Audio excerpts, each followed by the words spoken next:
नमस्कार सगळ्यांना, जय शिवराय. तर आज परत पाऊस वातावरण झालंय आणि कालचं आत्तापर्यंत मस्त ऊन पडलेलं होतं, पण आता परत शिराळ तयार झालंय आणि वातावरण पावसाचं पण झालंय. ढगाळ वगैरे आले आणि पाऊस गर्जना पण देतोय आणि कालचं रस्त्यावरचं पाणी पूर्ण जिरलंय आणि हे बघा नालीमध्ये पण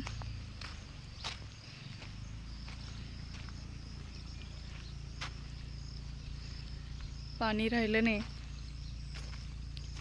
हे बघ, नालीतलं जेवढं आहे तेवढंच पाणी, रस्त्यावरती काही पाणी वगैरे राहिलं नाही आणि वावरातलं पण पूर्ण पाणी निघून गेलंय. फक्त चिखल हा खूप झालाय. तर आपण इकडच्या याच्यामध्ये मका टाकलेली होती, त्यामुळे थोडीशी भीती आहे की मका उतरते की नाही, कारण की पावसामुळे तशी उतरेल नाही, त्याच्यामुळे काही त्याला होणार नाही खराब वगैरे. पण उतरल्यानंतर बारीक जे असतं ते पिवळं पडून जाईल, छोटी छोटी मका जर वर आल्यानंतर. तर पाणी हे खूप झालंय पाऊस, तरी पण आज येतोच आहे. गाय वगैरे बसलेले होते, आता उठले. आता वाजले 3 वाजले असतील.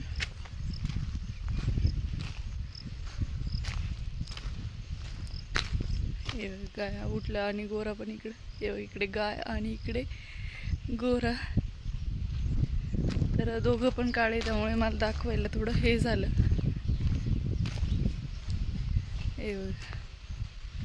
लकी पण बसले मस्त निवांत असं. लकी रात्रभर जागे असल्यामुळे मस्त झोपून घेतो. तर शेडमधलं पण पाणी बऱ्यापैकी सुकलं गेलंय. हे बघा, तर पूर्ण शेड ओलं ओलं दिसतंय. आणि मला अजून गायांखालचं जे आहे ते पसारा आवरायचं आहे.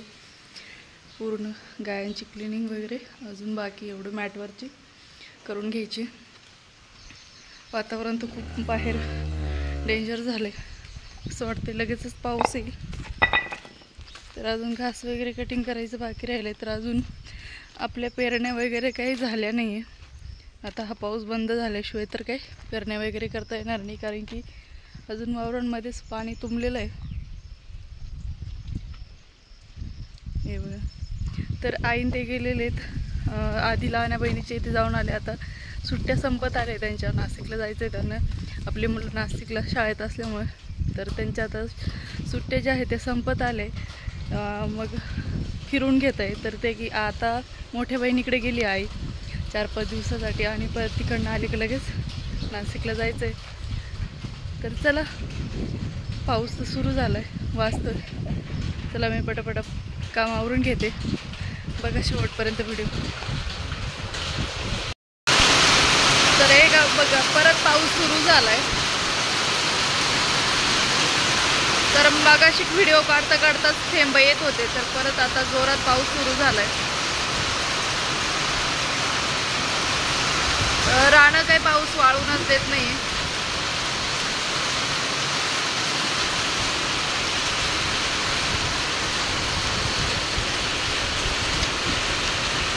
असं एकदम दूर दूर झालंय.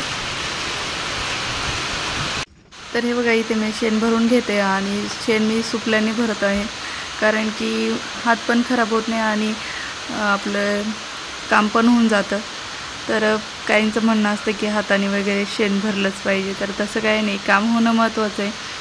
तर ज्यांनी कोणी आपल्या चॅनलला सबस्क्राईब केलं नसेल त्यांनी सबस्क्राईब करून घ्या आणि व्हिडिओला पण लाईक करा, जेणेकरून आपले व्हिडिओ तुमच्यापर्यंत लवकर पोहोचत जातील. नवीन नवीन व्हिडिओ जे मी टाकेन ते. तर आज काही शेतामध्ये काम नव्हतं, तर हेच काम होतं आपल्याला. घरातलं क्लिनिंग वगैरे करून घेतली आणि लगेच बाहेर गोठ्यातली पण क्लिनिंग झाली. तर हे बघा, शेण भरायचं पण झालं आणि पाऊस पण उघडला. तर काही एवढा आला नाही, थोडाच आला. वातावरण आहे असं वाटतं येईलच, कारण की हे बघा आभाळ वगैरे आलेच आहे, तर वाटतंच येईलच. तर माझं झालं आहे शेण भरून पण. तर चला, आजच्या व्हिडिओमध्ये एवढंच. भेटूया नवीन व्हिडिओमध्ये, कारण की आपले काय आज शेतामध्ये काम वगैरे नाही. पाऊस झाल्यामुळे सगळीकडे नुसतं ओलं ओलंच आहे, चिखलच आहे. तर घास कटिंगसाठी जायचंच आहे थोड्या वेळाने. तर चला, आजच्या व्हिडिओमध्ये एवढंच. भेटूया एक नवीन व्हिडिओमध्ये. Bye bye.